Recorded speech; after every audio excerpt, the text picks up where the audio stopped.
The Galactic Academy of Unified Species prided itself on being the safest place in known space, a polished monument to cooperation where young minds from 100 worlds trained side by side.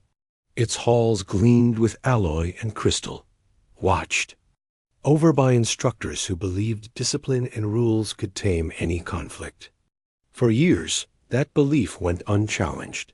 Humans were new to the academy, their admission still a topic of debate among the elder races. They were classified as physically moderate, emotionally volatile, a label that made many students dismiss them as harmless. Among them was a quiet human girl named Myra, small by academy standards, who preferred the back rows and spoke only when spoken to. That was why Vrax noticed her. Vrax was a Korathi, broad-scaled and heavy-boned from a species that valued dominance above all else. He had learned early that intimidation earned respect faster than merit, and the Academy's rules had only sharpened his cruelty. To him, the human girl looked like an easy lesson in hierarchy.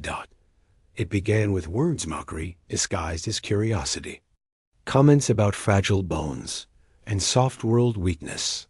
Mera endured it in silence, her eyes fixed forward, trusting the Academy's promise that instructors would intervene if lines were crossed. Many students noticed, but none spoke. Number 1 wanted Vrax's attention. The instructor for combat theory, Master Kelrin, was present when the first shove happened. He noted it, logged a warning, and moved on. Minor aggression was common among warrior species, and humans, he assumed, would adapt or complain. He believed conflict built character. The next session moved from theory to practice in the sparring arena. Energy dampeners were active, and injuries were supposed to be impossible. When pairings were announced, a ripple of unease spread as Mira's name appeared opposite Vrax's. Kelrin hesitated, then allowed it.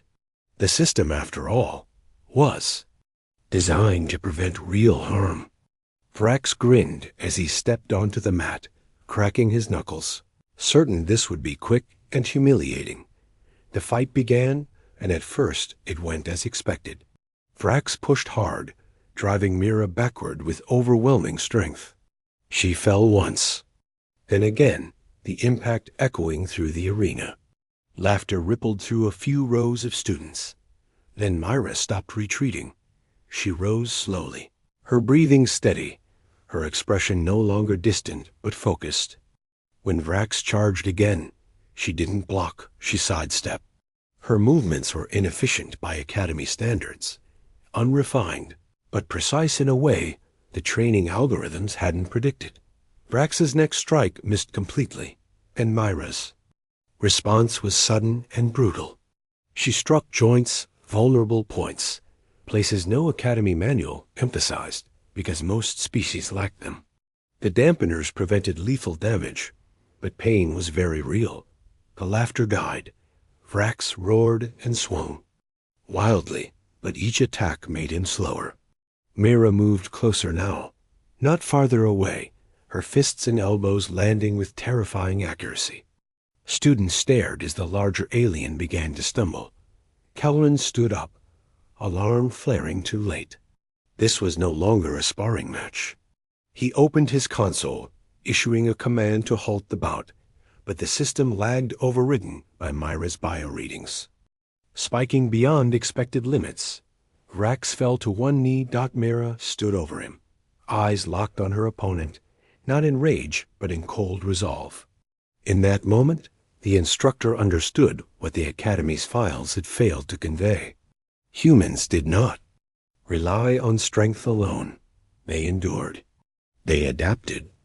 And when cornered, they became something else entirely. The shutdown finally triggered, and Kelrin shouted for medical teams. Myra stepped back at once, hands trembling slightly, the fight draining out of her as quickly as it had arrived. She looked around, as if suddenly aware of the hundreds of eyes on her. Vrax was carried away in silence, his dominance shattered more thoroughly than his pride. No one mocked the human girl now. No one even whispered later, In the debriefing chamber, Kelrin reviewed the footage again and again. The fault was clear.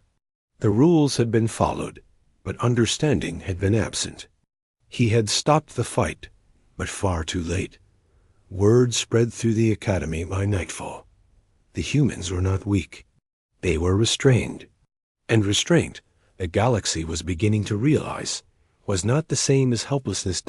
From that day forward, no one targeted the human girl again. And when new species arrived at the academy, instructors added a quiet warning to their orientation. If you ever think a human is harmless, they said, make sure you never give them a reason to prove you wrong. The warning did not stay quiet for long. Within days, whispers about the human girl spread beyond the academy, slipping into diplomatic channels and military academies across the sector. Footage of the sparring match, heavily restricted but never truly contained, circulated among those with clearance. Every viewer noticed the same thing the moment the human stopped holding back. Mira herself tried to return to normal life. She attended classes, took notes, and avoided attention, but the atmosphere around her had changed. Seats near her remained empty, not out of fear exactly, but respect edged with uncertainty. For the first time, silence followed her steps. Academy Council summoned Instructor Kelrin for review. He stood before them, scales dulled with shame, replaying his decisions under cold scrutiny. The counselors did not accuse him of malice, only ignorance, a far more dangerous fault. One counselor asked a simple question. Did you understand what you were supervising? Kelrin had no answer. Meanwhile, the human delegation requested a formal meeting. They did not threaten or demand punishment. Instead, they submitted revised documentation records of human combat psychology, restraint doctrine, and stress responses. The data was unsettling. Humans, it explained, were trained from childhood not to escalate. They avoided conflict not from weakness, but from awareness of how far they could go. Suppression was not instinct, it was discipline. The Academy updated its classifications that same cycle. Mira was reassigned to an advanced adaptive combat course, one normally reserved for elite predator species. The instructor hesitated when she arrived, then nodded with visible caution. He had seen the footage too. During the first session, no one challenged her. Sparring partners suddenly found reasons to swap assignments or claim injury. Mira noticed, but said nothing. She had never wanted dominance, only peace. That peace did not last. A rival faction within the academy, embarrassed by the incident, argued that Mira's response proved humans were unstable. They pushed for isolation measures, citing unpredictable escalation risk. Fear is always sought justification. The test came sooner than expected. During a multi-species combat simulation, a system failure dropped dampeners across the arena. Chaos erupted as instincts took over. Claws were bared. Weapons primed. Panic spread. Myra stood still. While others froze or lashed out, she moved directing, shouting commands, pulling injured students to cover. When a heavy predator species charged blindly, she intercepted, using leverage and momentum to redirect it into a barrier without killing force. Instructors rushed in, but again they were behind her. By the time control was restored, casualties were minimal, far fewer than projections predicted. The after-action report highlighted one constant variable: the human girl.